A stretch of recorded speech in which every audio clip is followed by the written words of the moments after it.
खाने में अचार किसे नहीं पसंद है। अचार की खुशबू मात्र से ही आपका मन खुश हो जाता है, आपकी भूख बढ़ जाती है। और अगर बात कर रहे हैं हम लोहारगढ़ के चिराना के केरी के अचार की, जो कि पूरी दुनिया भर में प्रसिद्ध है, तो बात ही और है। लोहारगढ़ का जो अचार है वो यहाँ से लोग देश भर में, दुनिया भर में पहुँचाते हैं। जो भी यहाँ पर श्रद्धालु आते हैं वो भी यहाँ से अचार लेकर जाना कभी नहीं भूलते। और पूरा लोहारगढ़ क्षेत्र सिर्फ लोहारगढ़ के कुंड के लिए, धार्मिक स्थल के लिए ही नहीं, बल्कि अपने अचार के लिए भी सब जगह में प्रसिद्ध है। तो आज हम पहुँचे हैं चिराना में पावनी अचार की फैक्ट्री पर, और यहाँ पर हम देखेंगे कि अचार कैसे डलता है, क्या प्रोसेस होता है, और कौन सी वो चीज़ें हैं जो इससे इतना बेहतरीन बनाती हैं कि दुनिया भर के लोग इस अचार का स्वाद आज तक नहीं भूले। तो चलिए शुरू करते इस यात्रा को और देखते हैं अचार कैसे तैयार होता है। चलिए।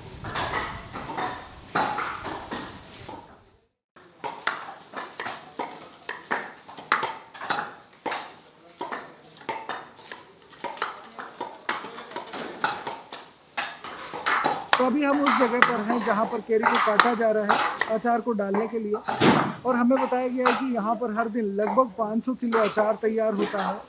और जून महीने में करीब 15 दिन ये प्रोसेस चलता है, क्योंकि उसके बाद लोहारगढ़ की केरी का जो सीज़न है वो ख़त्म हो जाता है। यहाँ पर लोहारगढ़ के अलावा प्रतापगढ़ से भी केरी आती है, और इन दो जगहों की केरी का ये अचार डलता है। यह अचार पूरी तरीके से सरसों के तेल में डलता है, जो इसे लंबे समय तक अच्छा बनाए रखता है, और साथ ही उसमें कोलेस्ट्रॉल भी काफ़ी कम होता है। हमारे साथ अभी कपिल जी हैं, पावनी अचार की जो फैक्ट्री है यहाँ के ओनर हैं।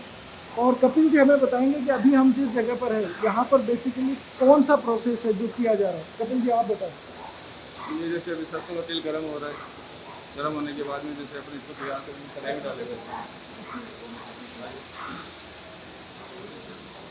गर्म करने के बाद में कढ़ाई में डालते हैं। कढ़ाई में डालने के बाद थोड़ा ठंडा करते हैं। ठंडा करने के बाद में जिसको अचार को तैयार करते हैं। डालो करो कैसे डालो, आपके सामने करो देते हैं।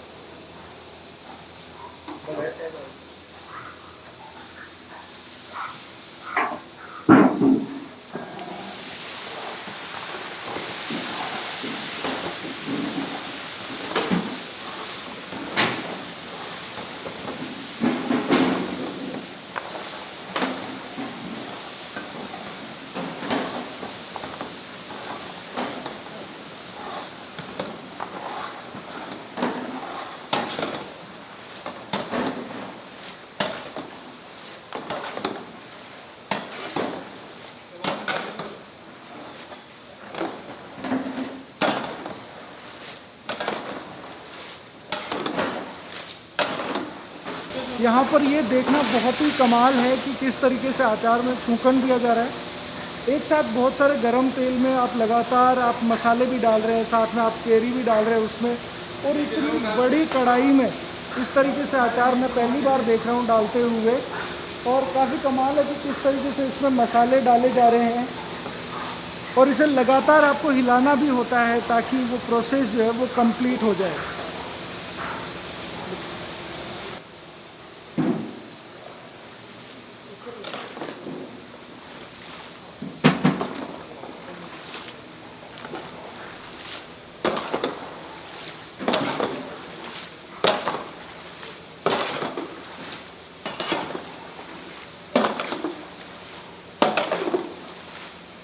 ये जो प्रोसेस हमने वहाँ होते हुए देखा, इस कढ़ाई में ये प्रोसेस पहले से हो चुका है, और इसको लगभग ओवरनाइट इसे ऐसे ही रखा जाएगा, लगभग 12-15 घंटे।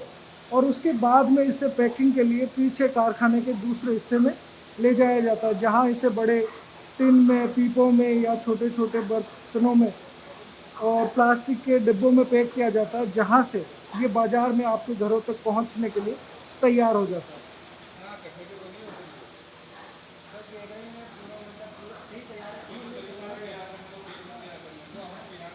ये जो तरीका है ना, आपको चिराना के अलावा कहीं नहीं मिलेगा। चिराने में सब इसी तरह का अचार डालते हैं। सरसों तेल को गर्म किया, उसके बाद वो जीरा डालते हैं, उसमें सौंफ डालते हैं, मेथी डालते हैं, नमक हल्दी डालते हैं, मिर्ची डालते हैं। ये प्रोसीजर आपको कहीं नहीं मिलेगा, और ये क्वालिटी भी कहीं नहीं मिलेगी आपको।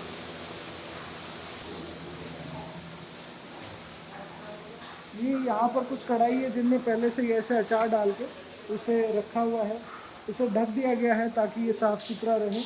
और हमें बताया गया कि इस अचार में जो भी मसाले डाले जाते हैं उनको साबुत यहाँ पे लाके इनको पिसाया जाता है और उसके बाद में इस अचार में इसे प्रयोग किया जाता है ताकि मसालों की शुद्धता का भी ध्यान रखा जा सके।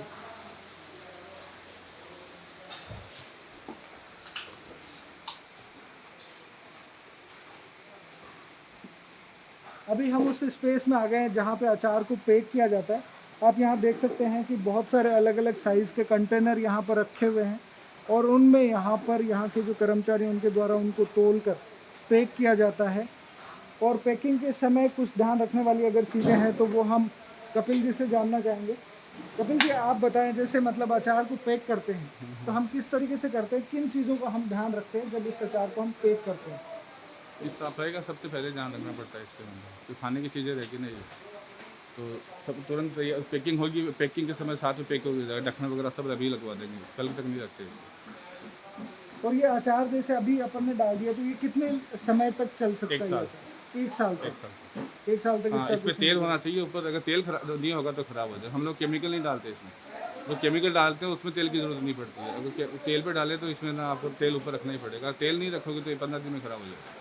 तो जैसे कि कपिल जी ने हमें बताया कि यहाँ के अचार में किसी भी तरीके के फूड प्रिजर्वेटिव्स का इस्तेमाल नहीं किया जाता, जो कि आमतौर पर अचार में या दूसरे खाने की चीज़ों में इस्तेमाल किया जाता है ताकि उसका लाइफ स्पैन बढ़ाया जा सके।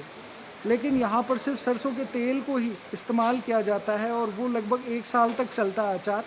अगर अचार के ऊपर तक एक तेल की परत रहे तो, अगर अचार से तेल कम रहा तो ज़रूर अचार ख़राब हो जाएगा, क्योंकि इसमें किसी तरह के फूड प्रिजर्वेटिव्स नहीं है।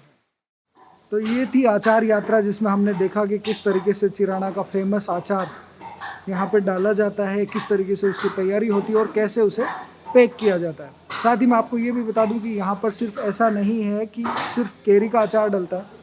केरी के अलावा और बहुत तरीके के अचार जैसे लाल मिर्च, हरी मिर्च, केर का अचार है या फिर लहसुन का अचार है, नींबू मिर्च का अचार है, भांति भांति के अचार यहाँ पर डाले जाते हैं।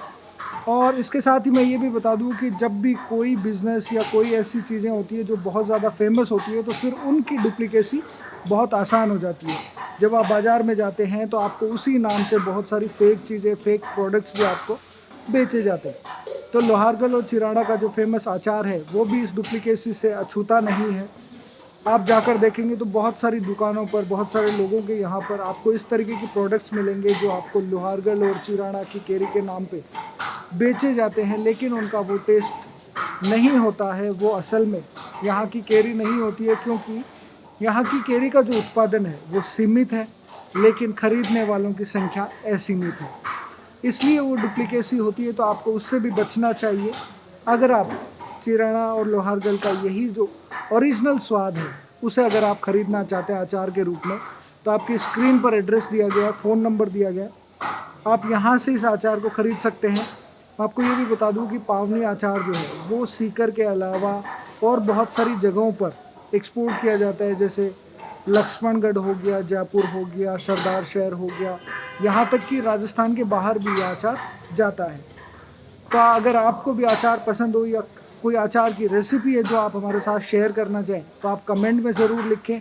और इसी लोहारगल और चिराना के अचार का आपका कोई एक्सपीरियंस हो, अच्छा, बुरा, खट्टा, मीठा, तो वो भी आप हमारे साथ कमेंट बॉक्स के माध्यम से ज़रूर शेयर करें। जल्दी ही आपसे फिर मिलेंगे एक और नई कहानी के साथ, देखेंगे ऐसा ही कुछ नया बनता बिगड़ता। तब तक के लिए आप स्वस्थ रहें, सुरक्षित रहें। बहुत बहुत धन्यवाद।